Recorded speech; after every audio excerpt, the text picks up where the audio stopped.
Hello, thank you so much for joining us at the Orange County Library System. We're live on Facebook and YouTube for a special author event tonight. Just so you know, we also have some other author events coming up shortly. On Sunday, please join us for the Big Reads with Kelly Link. She's our keynote speaker. And then we also have Frederick Bachman coming up in September. So we want you all to join us. Tonight, we're so happy to have James Poissant. He's the author of Heaven of Animals, which is a collection of stories in print in 5 languages, winner of a GLCA New Writers Award and Florida Book Award, also a finalist for the Los Angeles Times Book Prize, and long-listed for the Penn Robert W. Bingham Prize. His work has appeared in the Atlantic Monthly, Chicago Tribune, New York Times, One Story, Plowshares, the Southern Review, among others.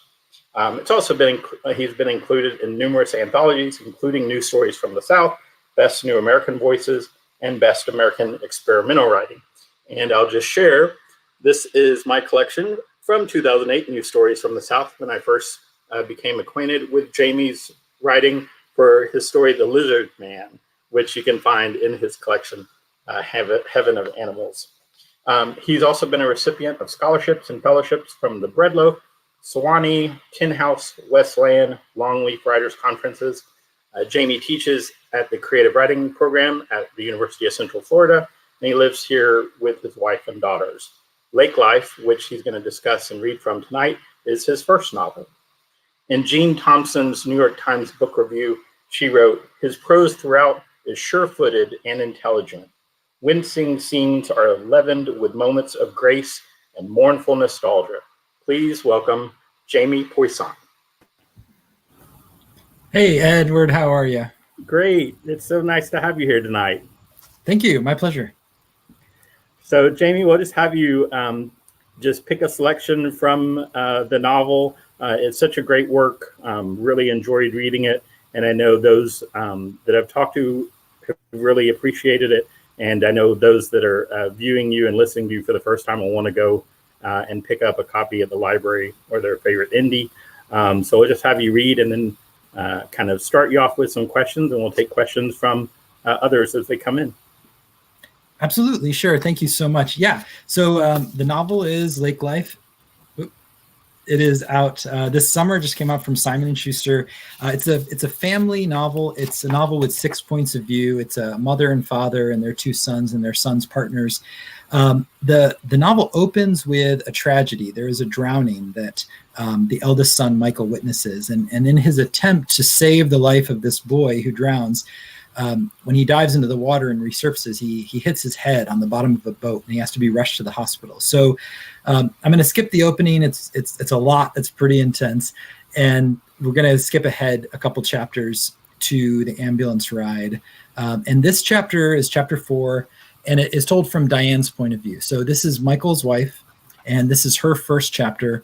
And she's riding with Michael and thinking about the circumstances that brought them to the lake this weekend and to this tragedy. And it's so this is Diane. Chapter 4. Diane Maddox exhales. Diane Maddox, who traded Tennessee for Texas. Diane Maddox, whose parents are divorced. Diane Maddox, who married Michael 10 years ago and wouldn't take her husband's name. Diane Maddox, who carries a child inside of her. Diane Maddox, who had an abortion in high school and who does not regret that choice, but who is not in favor of making that choice a second time. Diane Maddox, who went to school to be a painter before settling for being a those who can't do art teacher. Diane Maddox, who wonders whether 33 is too early for a midlife crisis, whether women were said to have those, and if those meant more than a red motorcycle and the affair to go with it. Diane Maddox, who has been reassessing her infinitesimal place in the cruel and sometimes sideways pressing world. Diane Maddox, who likes dangly earrings. Diane Maddox, who has always longed to visit Reykjavik. Diane Maddox, who grew up watching Mad About You and wanted to be Helen Hunt, who in 8th grade cried through the Mad About You finale, cried over the fact that Paul and Jamie weren't together anymore. They would give it another try, the way Diane's parents gave it another try too many times to count, giving it another try, code for the pain a daughter feels when some mornings dad is there, eating Cheerios, and some mornings mom says, I hope he drives that thing off a bridge. Diane Maddox, who is unhappy, but for whom divorce does not feel like an option, whether to prove something to her parents or to Mad About You, she isn't sure. Diane Maddox, who wonders whether things would have gone better had she taken her husband's name, though, of course, a name can't save you. A name can't save a marriage, can't save a house from sale, or a boy from the bottom of a lake. Diane in the ambulance, Diane not crying, keeping calm, Diane following the paramedic's instructions as the ambulance navigates country roads and the paramedic measures Michael's blood pressure. Diane Maddox, not starling, and it's never too late to change a thing, except sometimes it is pressing the damp cloth to the head of the man she loves or loved. Some days, let's face it, she isn't sure.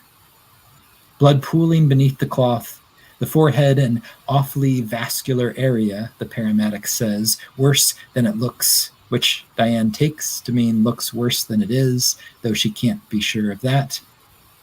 There will be stitches, though she hopes against concussion, against brain injury, against anything permanent, because in all fairness, can the girl who said in sickness and in health still speak for Diane at 33 years old?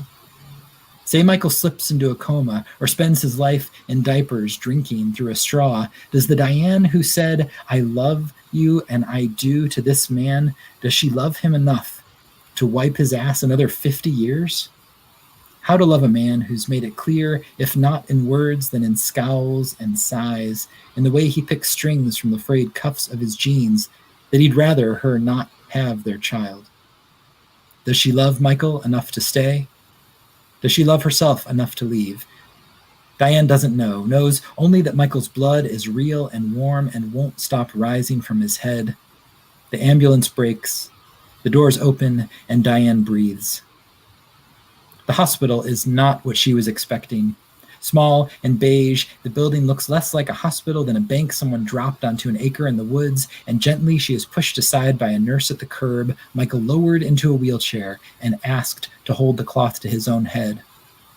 Of all the fears Diane has ever known, fear of flying, of snakes, of seeing the sticks minus sign become a plus, never has she known a fear like watching her husband's face paint the water red. The paramedic pushes the wheelchair forward. The nurse holds the door open for Michael to be pushed through, and she follows Diane, feeling useless. Inside, the waiting room is empty, the floor a checkerboard. The woman at the front desk is rude. The hallways are hot. The x-ray room is cold. Then Michael is on a table, and she is at his side. The betadine goes on, and Michael winces, his forehead orange. The needle goes in, and she has to look away. She holds his hand. The next time she looks, 8 Frankensteinian stitches hold his head together. They fill the gap between eyebrow and hairline, as though Michael's left eyebrow has an eyebrow of its own. Then the x-rays are in, and all is well, good enough for this country doctor anyway, though Michael gives Diane a look that says, when we get home, I'm getting a second opinion. Not that they can afford a second opinion. What with a mortgage they can hardly handle on a house that's worth half what they paid in 2007, 4 maxed out credit cards, plus Diane's student loans, which, no matter how hard she ignores them, aren't exactly going anywhere. Still, she's glad to see he's talking, smiling. Mostly, though, she's happy she won't have to change his diapers till death do them part. That said, there is a diaper she wouldn't mind changing in fewer than 7 months. This love for a thing unborn, a thing that isn't even yet a thing. How to explain this love to her husband? She promised him she'd never want a child, and she'd meant it at the time. The mistake wasn't getting pregnant. The mistake was making a promise that was never hers to keep. The doctor scrubs his hands. A nurse will be with them shortly to discuss care and cleaning, he says, then dries his hands and leaves. Michael's still on the table, lying down. His eyes are on her middle, as though he can see beyond her waist into the womb. We're keeping it, she wants to say, but doesn't. Not yet. She's not religious, but she is superstitious, and it seems bad luck to fight about the pregnancy today, as though doing so might invite the spirit of the dead boy into her. might curse her with a baby born blue-lipped without breath. If fates are steered by thoughts, by words, the least Diane can do on this day is keep quiet. So she lets her husband hold her hand. She smiles, and there are many, many, many things she does not say. Wow, that's great, Jamie. Thanks so much. Thank you. So let's talk a little bit about, the book, lake life. They kind of go into this lake kind of as a vacation spot, or, kind of as an escape. And yet life, their histories, personal histories, quickly kind of intrude on them and on their story. And so maybe talk a little bit about how you're, able to make that happen. Feels like effortlessly, but I know it's a lot of hard work. And maybe talk a little bit about how they deal with that kind of opening scene and it not being an escape suddenly from their normal lives, their regular lives. Sure. Yeah. I think that the trick to getting this novel right, and it took about 9 years to get right before it was published.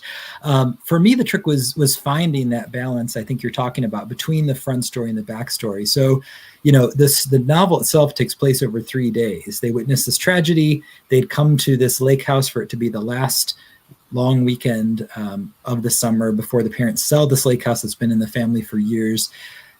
They get here and witness this tragedy, which kind of, on the one hand, it ruins the weekend for them, but then that feels selfish to even think of it that way, because of course the other family that loses a child is suffering anything far greater than a lousy weekend. Yeah. But that tragedy is the thing that kind of triggers or ignites these memories of various hurts that have been going on in the family. And it begins to make them question things about themselves and about their relationships. Each of there's 3 marriages or 3 relationships in the story, and each of them is struggling with a certain issue. For Michael and Diane, as I just read, it's the fact that Diane is pregnant. They don't want to tell anyone. Her husband would like her to terminate the pregnancy. She would like to keep it, and that's causing a lot of tension, understandably, in their marriage. The other 2 marriages, one of them is dealing with infidelity, and the other is dealing with this question of openness and this question of, is there a kind of ethical non-monogamy? And so it becomes, a story about more than just selling this house. It becomes the selling of the house and the death of the boy become this lens into how do relationships work? What is a marriage? What do we ask of each other? And then what are our kind of obligations to the people we love? At what point are you fulfilling the duties of a son or daughter? And at what point are you sort of letting yourself be taken advantage of, if that makes sense? Right. Well, and so, your first book was a collection of stories, and this is your first novel. Was there a different approach to when you wrote the stories versus, this longer piece? You talked about it taking, just time-wise, a lot of time to work all that out. Is your approach necessarily different from short stories to a longer piece like this? Yeah, so my approach was chaos. After writing short stories for 15 years, I did not understand how to write a novel. I had attempted a novel back in 2003. I wrote one. I think every writer has a novel in the drawer. I wrote it over the course of one summer. It kind of read like a novel written over the course of one summer, but it was good. That was a novel I wrote 17 years ago that kind of taught me endurance. It taught me the daily writing habits, and it taught me how much work a novel would be. And so when I began this one, I knew that I needed to really take my time and get it right. And that took a long time, and I had a lot of false starts. The biggest change this novel went through in its revision process was that it originally took place over 4 days instead of 3. And that opening chapter with the boy drowning, that was not chapter 1. That was originally chapter 11. So when I finished a complete draft of the novel, the first thing my editor and I agreed on was that first day had to go. There was nothing that you needed to know from that day to get to the novel to really start.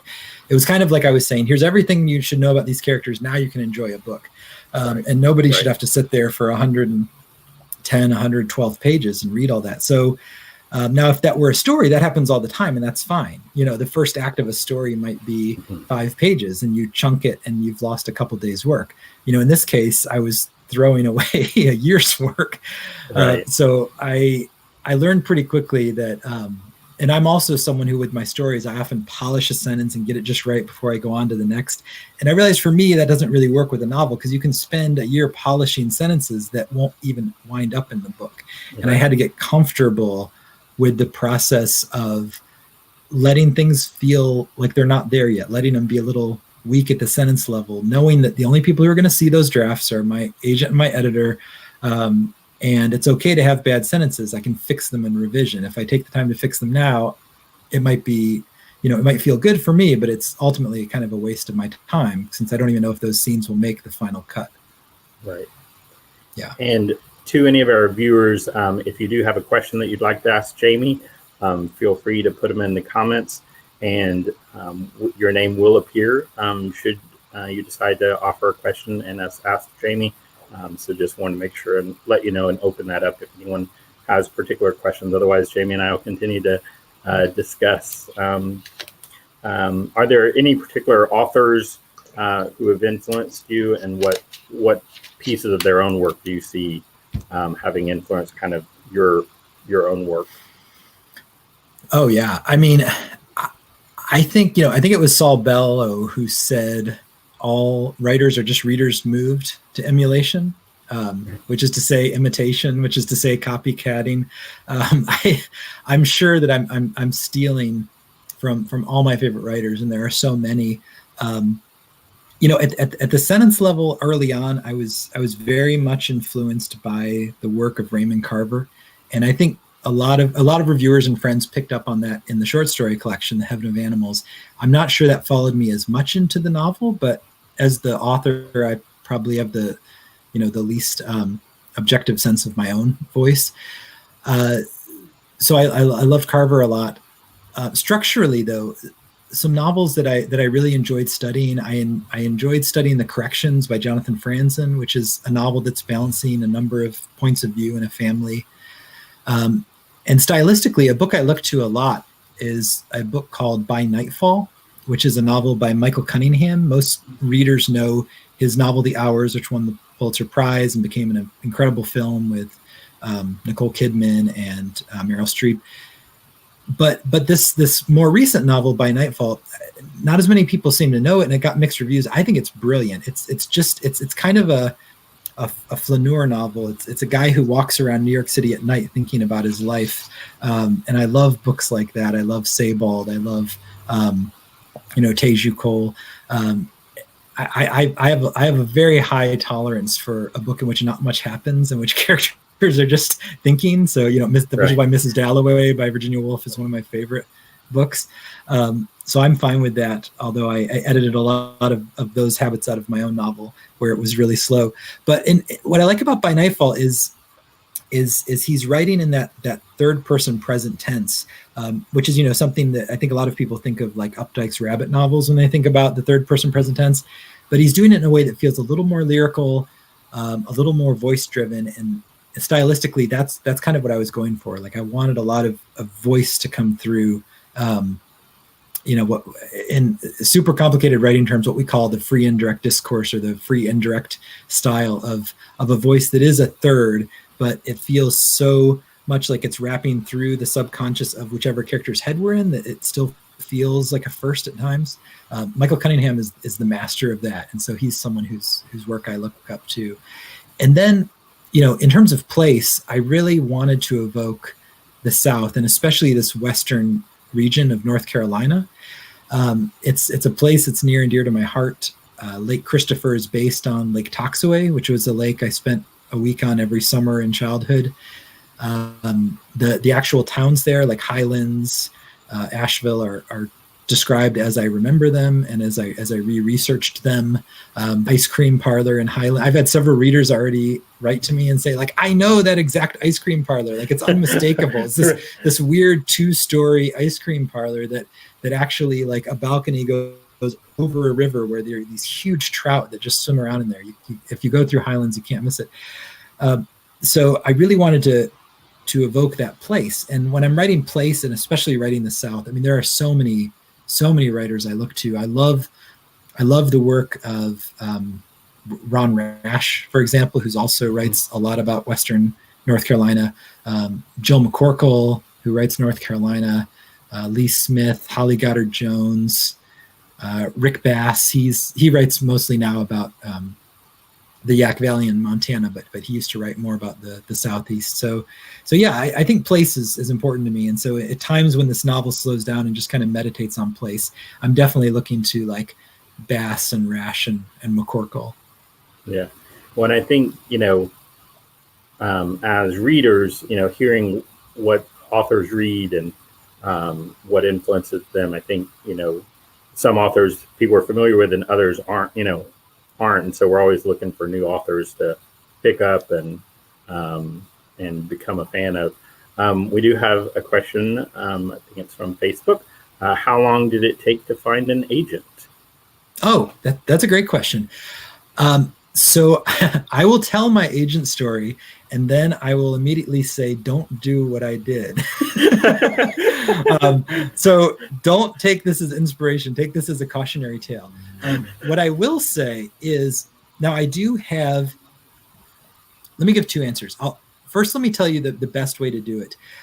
I do think that one great way to meet agents is to go to writers' conferences. Obviously not in the middle of a pandemic. All the conferences are closed or they're virtual, but hopefully, fingers crossed, if next summer we're returned to safe opportunities, there are some great writers' conferences. My favorites include the Swanee Writers' Conference, which is out of the University of the South in Swanee, Tennessee, the Breadloaf Writers' Conference, which is every year in Middlebury, Vermont, the Tin House Writers' Conference, which is held out of Reed College in Portland, Oregon, and the Longleaf Writers' Conference, which is here in Florida, which is where I am in Seaside, Florida. What those conferences do really well is and a number of others. I mean, there's hundreds of others. Those are just 4 off the top of my head. But those conferences are really good at bringing faculty and agents and editors to events, and they will give you often chances to meet with at least one agent, and then you have the opportunity to kind of pitch to them or even just to meet them and just to kind of make an impression. So I found my agent at the Swanee Writers Conference, and then I actually found my editor for these books at the Breadloaf Writers Conference. So these conferences do work, even though some of them can be expensive to go to, and I recognize that for some they're unrealistically expensive, and that's an issue that you should raise with them. They do have some scholarship opportunities, but I met my agent at this conference. So I'll tell you what I did. I was young. I got my agent before I had a finished book, which is not normally how it's supposed to work. Usually what you want to do is you want to finish your book first, get it as good as you can, make it perfect, have a sellable, marketable manuscript, and then approach an agent. I was 26 years old. I was, just sort of pretentious and precocious, and I went to one of these conferences. I had 2 stories. I had 2 published stories and like a 3rd story that I was writing, and I got 5 minutes with Gail Hockman, who is my agent, and I wanted to meet her because I knew she was Michael Cunningham's agent, the writer I just mentioned, and I was such a Cunningham fan. I was like, well, I want Michael Cunningham's agent to be my agent. So I met with her, and I came in and we were talking, and I asked her if she would be my agent, and she just kind of laughed at me, and she said, why do you think you need an agent? And I said, well, I have these 2 published stories. And she was like, she said, honey, and she still calls me honey. She said, you don't need an agent. You don't have a book. And I was like, well, will you just read these 2 stories? And so she kind of laughed and she agreed, like, okay. She said, I'll read your 2 short stories, and if I like them, then I'll give you a call. And so I gave her my 2 short stories, and I was so proud of myself. And then I went home and I told people about it, and everyone I told was like, you are never going to hear from her. Like, that is not how this works. luckily, a few months later, I got a call from her on the phone, and she said, I never do this, but I just really loved these two stories. And so when you have a book, I will represent it. So she wasn't like officially my agent in 2006, but she basically said, I'll hang in there and wait till you have a book, which didn't happen for a while. And I guess luckily she found my ignorance of the process endearing instead of aggravating. But your best case scenario is to go to one of these conferences when you have a finished manuscript. Also, it can work to query agents cold. People say it doesn't work. I know people personally, and I've talked to agents who have bought manuscripts based on a query letter. What I mean by a query letter is if you go to an agent's website, every agent will have a section that will tell you how best to submit to them. Either it'll be through some sort of a submission platform like Submittable, or through email, or some still want hard copies mailed to them. But they will tell you exactly what to do. You need to do it their way, the way they ask you to. Some will ask for 10 pages, some will ask for a chapter, some will just ask for a query letter, which is just kind of a one-page synopsis of your book and why you would like them to represent you. And if you don't even know where to begin with how to find which agents to query, then my recommendation is read widely and find the writers who you think are doing what you do well. If say you're writing a romance novel, you wouldn't necessarily query agents who represent a lot of sci-fi authors. You would want to look to other romance writers. If you're writing literary fiction, then you would want to make sure that that agent has literary listed as one of their interests, because a lot of agents will represent anything that they think can sell, but some have niches where they only want to represent certain genres. And the best way to find it is really just to go to the books that you think are doing what you're trying to do. And if you go to that book and you open the book and you look in the acknowledgments page, every writer invariably thanks their agent. So it's very easy. Or just give it a Google, give it a Goog and find out who represents Michael Cunningham, and it'll pop up. So when you contact the agents, you can say, hey, I think the work I'm doing is in the vein of, say, Kelly Link. I know Kelly Link's agent, Renee Zuckerbrod. She's amazing. And if you're writing really weird, fabulous, magic realist stuff like Kelly Link, then you could say, hey, Renee, I think I write stuff like Kelly Link. I know you represent her. Would you be interested in representing this book? And that way you're being honest about it. So I don't mean to do this in a mercenary way. You shouldn't write to an agent and be like, pretend you like their writers. But if you really do respect the work of someone an agent represents, it doesn't hurt to mention that if you're being honest and can talk to that writer's strengths and how you think they dovetail with your own.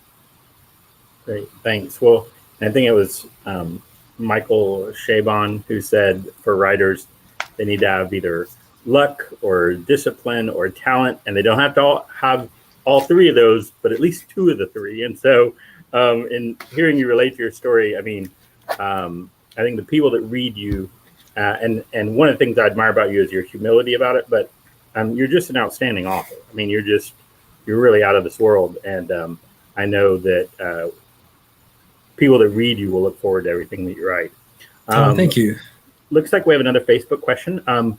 Were there parts of the novel that you fought to keep, but ultimately lost? And do you agree with that ultimate decision, whether it was you and your editors or something that you cut? No, I think that the great thing about working with an editor is if you have a good editor, at the end of the day, what I've worked with 3 editors. I had 3 editors on this book. Only one on my collection, but 3 on the novel, because some of these editors move from house to house and they kind of play musical chairs in New York City. So I began with one editor, I did the middle with a second editor, and then I finished up with the third editor. But all 3 were great in different ways. And what all 3 said, and I believe meant at the end of the day, was this is your novel. You're going to have to answer to it. We want you to be happy with it. Anything we say, you at the end of the day need to make the decision. And they will, of course, make their argument for why a certain scene needs to be added or a certain scene needs to be cut. And but at the end of the day, yeah, they let you make the final call. unless, there are certain exceptions, like say you want to put a bunch of music in your book. If they can't afford to buy the rights to certain lyrics, then you're going to have to take that out or shell out your own money. And those can be exorbitant if they're like Beatles lyrics or something. So those are, certain financial exceptions. Or if for some reason it seems like your book is doing something that seems, of course, racist or homophobic or anything like that, then you absolutely want to cut anything like that. But no, the editor's job is to just say, like, look, this is the way that I'm reading the book. This is why I think you should add or cut this. But for the most part, editors aren't malicious. They're brilliant. Like often, well, in every case, an editor has made my book better. I think with the last editor, there was only one suggestion. He had considered having me change the profession of one of the characters. It seemed a little coincidental. He felt that Jake was a painter and that Diane was an art teacher. And at the end of the day, I said, no. I said, that doesn't bother me, and I need it to be that way because I really want this to get to this chapter on the dock where Jake is teaching Diane how he paints. And in the end, a lot of readers wrote to me that that's their favorite chapter. So I'm glad I kept it. But when I told him I wanted to keep it, he didn't argue with me. He was like, good. Thank you for sharing that chapter is important to you. Let's keep it. And then he made tons of comments that made my book much better. So no, I've never had an experience where an editor has asked me to cut something I did against my will, and now I regret it. That I just don't see that happening often. So, Jamie, you talked about working on this book for some time, and I know you've talked in some other interviews and written about it a little bit, but talk about trying to write a book that is kind of has some current events or some, steeped in history, but then continues to change as you're writing this book, kind of frozen in place, and how you are able to do that when, the world is changing so fast. And now I think even when you talked about it initially, has changed just exponentially faster than any of us can imagine. So. Yeah. So, and I know you've read the article, so I think you're also referring to this LitHub piece that I wrote recently. Mm-hmm. So anyone who's watching can just Google my last name and LitHub, and it'll pop up. Literary Hub is a great website for book reviews and just literary discussion. But yeah, I talked in that piece about the fact that I began this novel when we were in the Obama administration, and I ended the novel in the Trump administration. And so it is in some ways a political novel. I mean, I'm advocating for LGBTQ rights. I'm discussing a lot of politics, especially in terms of the economy and in this kind of prestige lake real estate development, and the way that people are pushed either through eminent domain or through taxing out of their homes, and the way that some of these lakes that used to be homes to trailers and locals are being taken over by mansions and moguls. And of course, a lot of these lands were even first inhabited by Native Americans, by indigenous people that were pushed out of their homes. So in a sense, it can be a political novel. And in writing the politics and the dinner table discussions, because I knew if I was going to bring a bunch of family members together, they were going to get into heated political arguments at the dinner table, the way most families do. Right. So I knew in writing these scenes, I would have arguments. And when I began the novel, I had arguments about Obama versus McCain. And then I kept working on the novel, and another election happened. And so the arguments became about Obama versus Romney, and then, kept writing and still working on the novel. And then suddenly now the arguments are about Hillary Clinton versus Trump. And, but yeah, so I really thought I could write this timely novel where I spoke to the precise moment.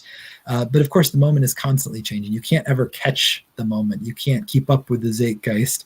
So I just abandoned that attempt, and I just planted the novel firmly in 2018 and just said, whatever happens next, this novel takes place in the summer of 2018. And then, of course, the book launches in the middle of a pandemic, in the middle of a necessary civil rights movement.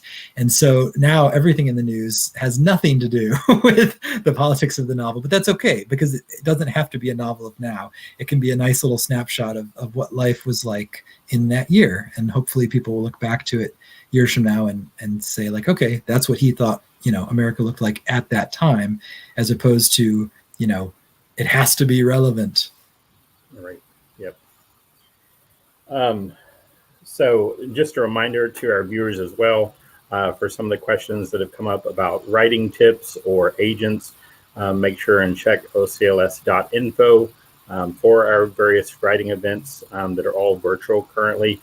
But we do offer a large amount of events for different genres, for agents, for writing events, all types of things. So if you haven't spent some time on our website, you can also sign up for a newsletter that specifically focuses on author events, writing events.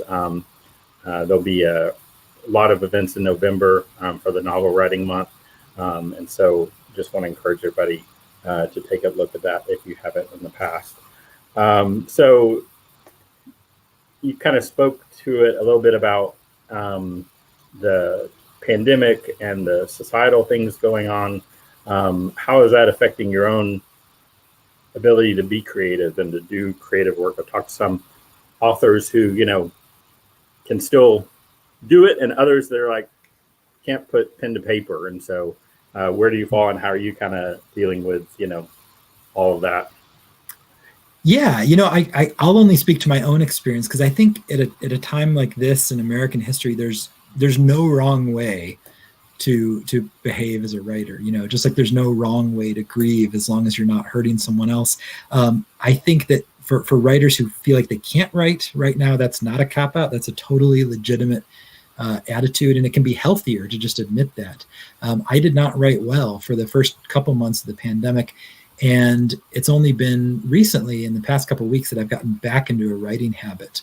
I was definitely, for the last decade, I've been a morning writer. I rise, I drink coffee, and then I get right to work before emails and, the Twitter and all the different kinds of voices invade my head when I'm still in that kind of dream space. And now with my wife is an elementary school teacher. She's teaching from home for Seminole County. My daughters are home doing virtual school. So we have a house with 3 bedrooms and 4 people, and it's not an easy place to get work done, especially during the day. So instead, I've become this sleep in and then stay up late and write at night writer, which is not something I've done since grad school, but it's helped me to, I've adapted to that, because I can write when the house is quiet and everyone else is asleep. And I kind of have that time to myself. So I've had to kind of change to sort of rise to the circumstances. But that doesn't mean that everybody will or should. But I think that, I don't know if what's going on now in America is changing how I, what I write about. I'd already had the idea for a novel project for a while, and I'm still working on it. I don't think it's going to be informed by the pandemic.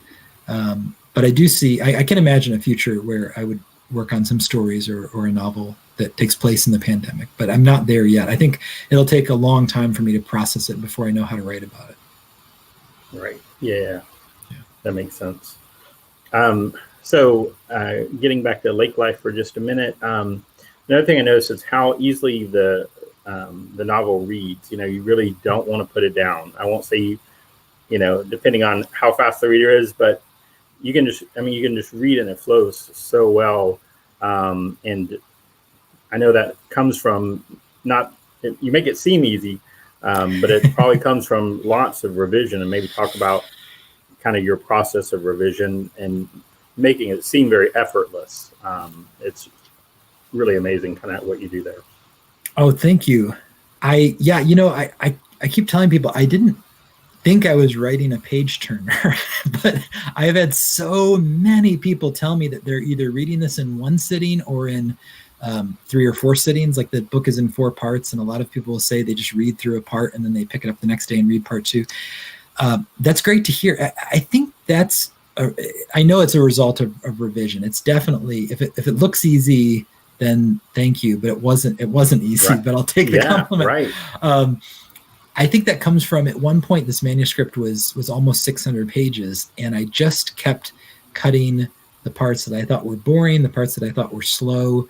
I just tried to get down to the real meat of what was going on, not getting too bogged down in backstory, which I have a habit of doing, not getting too bogged down in place and description, which I have a habit of doing. And I think just by cutting it down, it got to a point where, I guess for a lot of readers, it feels like it's a quick read, which wasn't, a goal, but it's a nice unintended consequence, and I'm fine with that. Yeah. Another thing too is, so with that kind of escape, I guess you'd say, from the real life, the novel kind of centers around like this family that feels very familiar, like any of us could be around a vacation or a dinner table, holiday, or course pandemic, and be around people for any amount of time, and a lot of things come up, and it's so dynamic, it's so interesting, but kind of is very different from your short stories. Your short stories felt like a lot of more, I don't know what you'd call it, but just very unique characters, where this one felt like more like a family. Do you find that the short story necessarily lends itself to more experimentation, or that's just how the novel played out for you? I guess that's just how it played out for me. I think the most interesting thing about getting to know these characters was doing a lot of research into their professions. I knew nothing about mathematical physics. I knew very little about ornithology. So Richard and Lisa's jobs were fun to study. I knew very little about the painting and the curation and the gallery scene in New York City. So that was fun to do a lot of research and interview some people. I knew very little about, selling shoes for Foot Locker. So I had to learn a lot from that. And I interviewed several people about that as well. The character I probably relate to most in terms of the professions would be Diane, because she's a teacher, and my wife's a teacher, and I taught high school for 4 years before I taught college, and also Thad, who's this aspiring poet. Before I was a fiction writer, I was definitely an aspiring poet. So, I think Thad is a little old for the kind of arrested development in which he finds himself. But when I was in my early 20s, I was similar to Thad, kind of writing mediocre poetry and then wondering, what my life is all about. So I enjoy getting to know the characters through their work. I think one thing that the stories and the novel do have in common is I've always been really interested in compression. So a lot of my short stories take place over just a day, the course of a day or a couple days. Like you mentioned, Lizard Man, which takes place in a day. And the novel, takes place in 3 days, which is a pretty quick span for a novel. Eventually, I would like to write a circadian novel, like a novel that's set over the course of a single day, like Ulysses by Joyce or Saturday by Ian McEwan. I'm not sure if I'll get there. Like I compress as much as I can, but it gets hard when you want to get it down to a day and that kind of a page count. But yeah, no, but I do see what you're saying. Like these characters, they do feel like the sort of more nuclear American family than some of the wilder folks in the first book. Right. Well, and it's amazing too how, even though they all know each other so well, they all have like different secrets, that, and we won't really give away too much. But the story really, when you think about it in terms of what you do or do not tell other people, and then things start to progress and others find out and others don't, and it's really really interesting to in spite of that relationship there, the things that they still aren't saying, that they're not telling each other, that kind of have these long consequences. Yeah, and that was honestly one of the hardest parts about writing this novel, is keeping track of of all the secrets, because every character has a couple, Right. and then keeping track of who knows which secrets and who knows which characters know which secrets. So, which is also how it tends to work in a real family. So one of the working titles for the book was Open Secrets. And then my editor pointed out to me that was the title of an Alice Munro collection. Right. Yeah. Can't steal from Nobel Prize winning writer, deservedly winning writer Alice Munro. So we let her keep that title. Not only that, but my first book, the collection Heaven of Animals, already steals its title from a James Dickey poem. So I did not want to be known as a serial title stealer. Well, Jamie, we certainly appreciate you being here tonight. Again, for all of you viewing, thank you for being here and a part of the Orange County Library System and our author events, our author series. Really appreciate your time, Jamie, and best for you and your continued creative work. And for those who are watching, also make sure to follow us on YouTube and Facebook and Instagram. There's also a survey that we'd love for you to take to tell us what other events you'd like. And so, Jamie, thanks again for being here tonight. We certainly appreciate it and look forward to everything that you do in the future. Oh, thank you. No, this was my pleasure. It was really nice. Thank you, Edward. You're welcome. Thank you. Thanks. Thanks for watching. Subscribe to our YouTube channel to be the first to find out when we have new fun and informative videos for you. Orange County Library System is your place to learn, grow, connect.